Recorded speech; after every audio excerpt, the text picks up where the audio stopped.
everyone. On this week's Energy Quickchat, we speak to Dominic Goncalves, Senior Associate, Decarbonisation Solutions at Cresco Group Africa.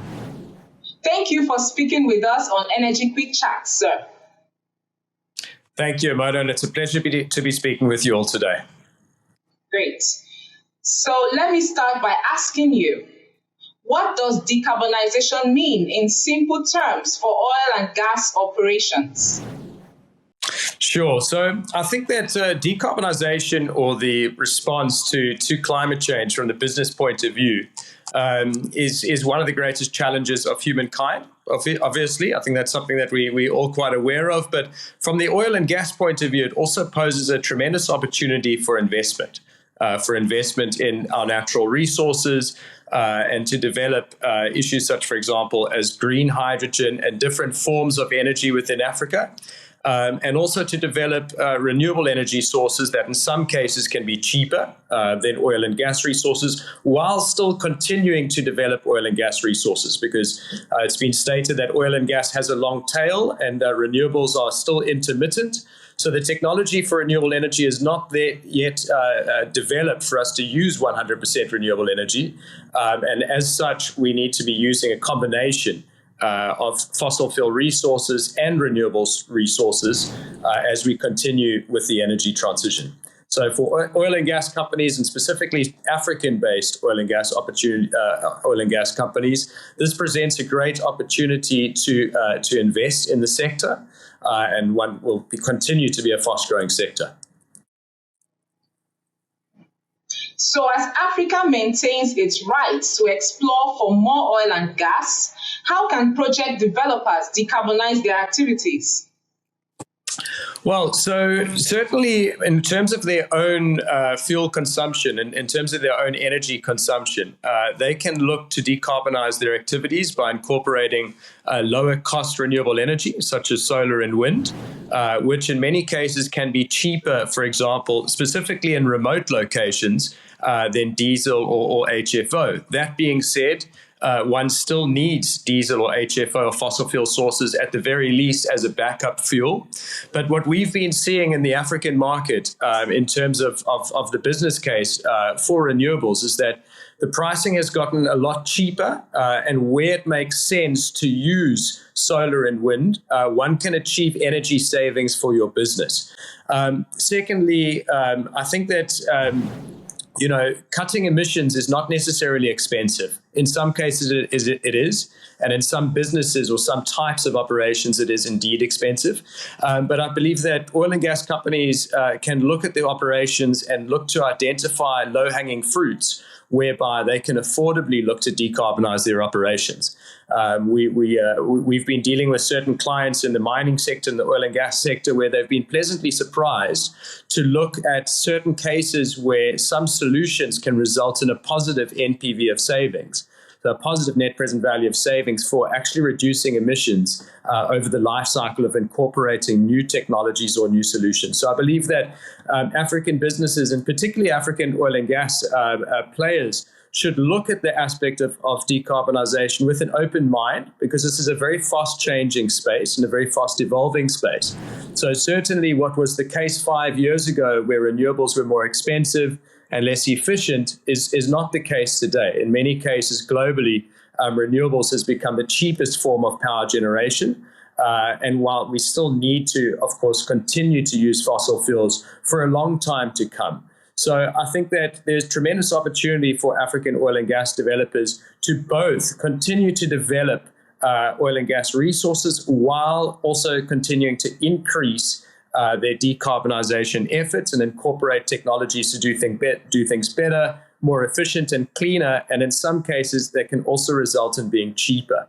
And this can also result in being able to incur cheaper forms of financing on the global markets. It's of course become easier to finance when one is decarbonizing. And I believe that as Africa, we have a lot of natural resources to continue to exploit. So oil and gas producers and explorers and developers can also look to exploit and develop Africa's natural resources with regards to solar and wind. in many cases, decarbonization, Africa is in many cases at the forefront of global decarbonization, because if we look towards, the energy transition is causing a lot of growth in mining, because we need to develop the raw materials and the minerals needed to result in the energy transition. Many clean energy technologies such as solar, wind, batteries, green hydrogen, fuel cells, electric vehicles, etc. A lot of those need the raw materials, which are minerals, which are often produced in Africa. And so we are, in a sense, creating that hardware to enable the energy transition. And at the same time, we are not yet technically able to produce 100% of our energy needs from those renewable sources. So we still need to continue to produce oil and gas. So I don't believe that Africa needs to be left behind in any way for this. I rather think that Africa can help to create the future, and that it has the raw materials on both the fossil fuel side and the clean energy side to help to fast track the energy transition both in Africa and globally, and to help provide electricity, oil and gas, both domestically and also for export. One key opportunity is also in green hydrogen. So I believe that things shouldn't be so cut and dried between fossil fuels and clean energy, between oil and gas on the one hand and solar and wind. And I believe that it's often portrayed that way, but when one looks at it deeper, is not necessarily the case. For example, with green hydrogen, solar and wind can be used as the input fuel to create clean hydrogen anywhere in the world, anywhere in Africa.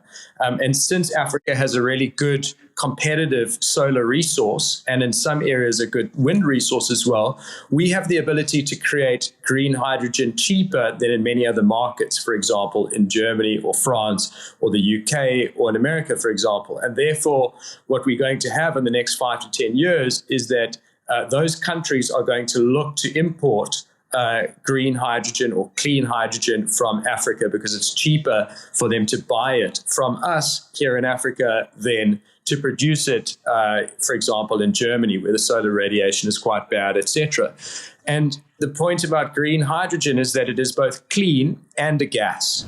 And when I say that it's both a gas, we are able to use, of course, all of the infrastructure with the oil and gas industry in Africa. Not all of it, but for example, issues around transportation, logistics, storage, etc., and looking at shipping or exporting that out of Africa. And so those are the types of resources that we should be very aware of in Africa, that we have a competitive advantage there.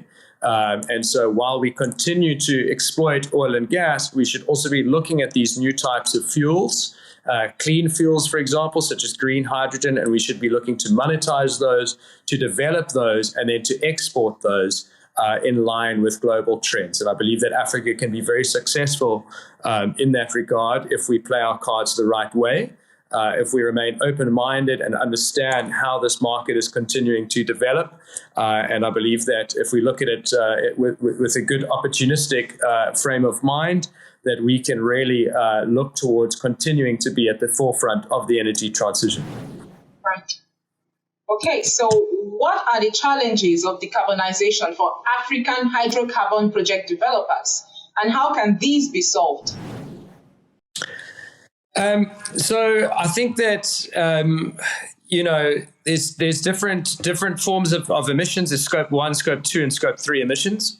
Scope 3 emissions is very difficult to decarbonize because one needs to look at the value chains.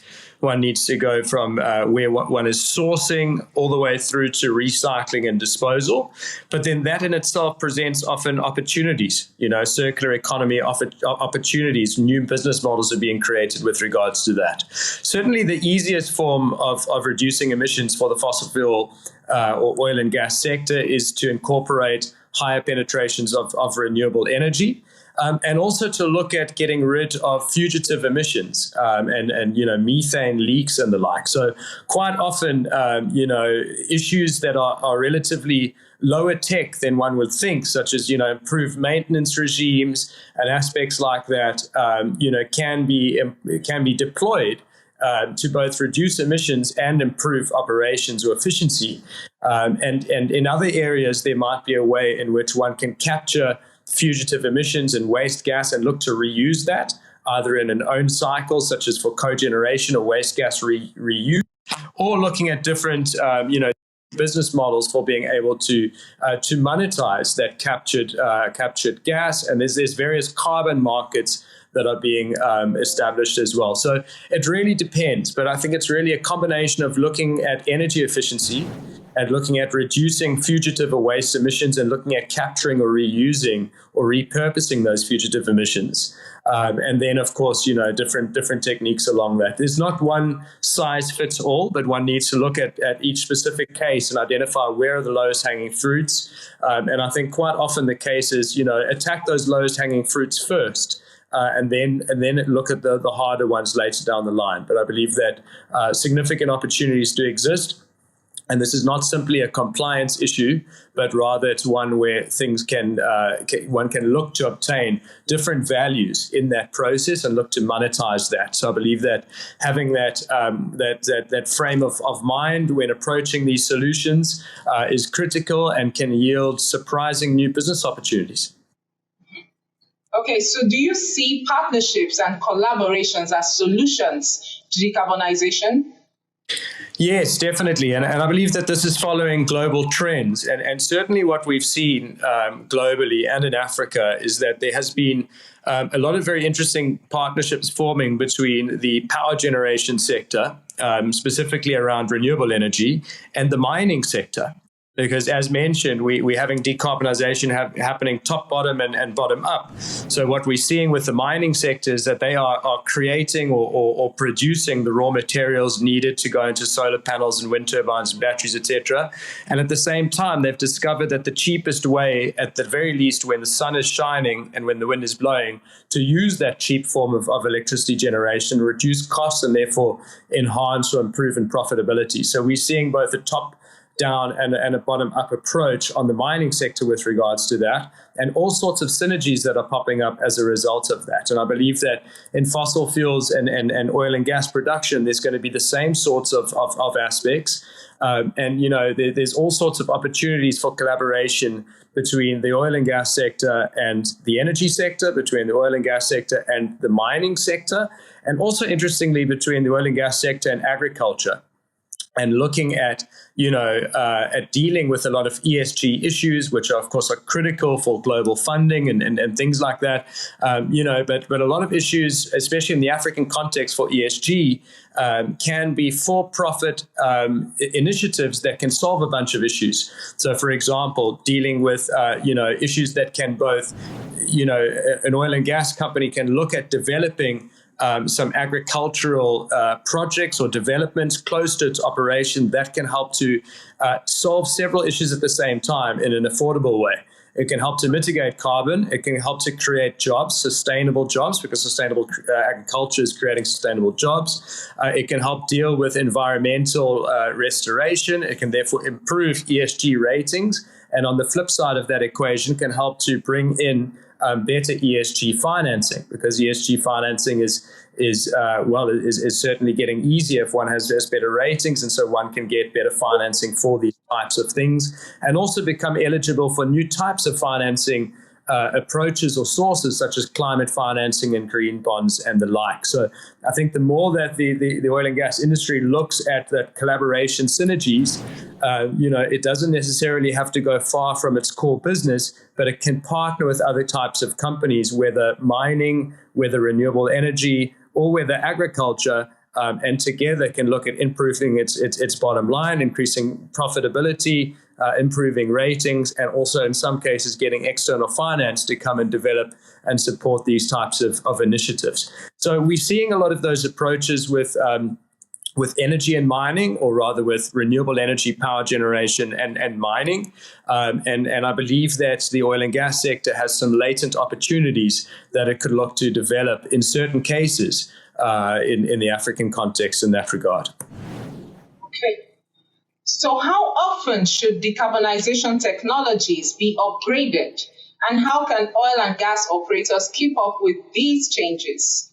Yeah, that's a very good question, Omono. The truth is that the technologies and solutions are advancing very fast. And one needs to keep constant track of them. So what we're finding, especially with the global corporates or the large corporates, is that they're setting net zero targets or they're setting sustainability goals and decarbonization targets. Often these are, sort of net zero plans up to 2050. And quite often the technologies and solutions to get there haven't even yet been developed or invented or created, let alone are commercial. So what we have is that we have visibility for the next probably 5 to 10 years.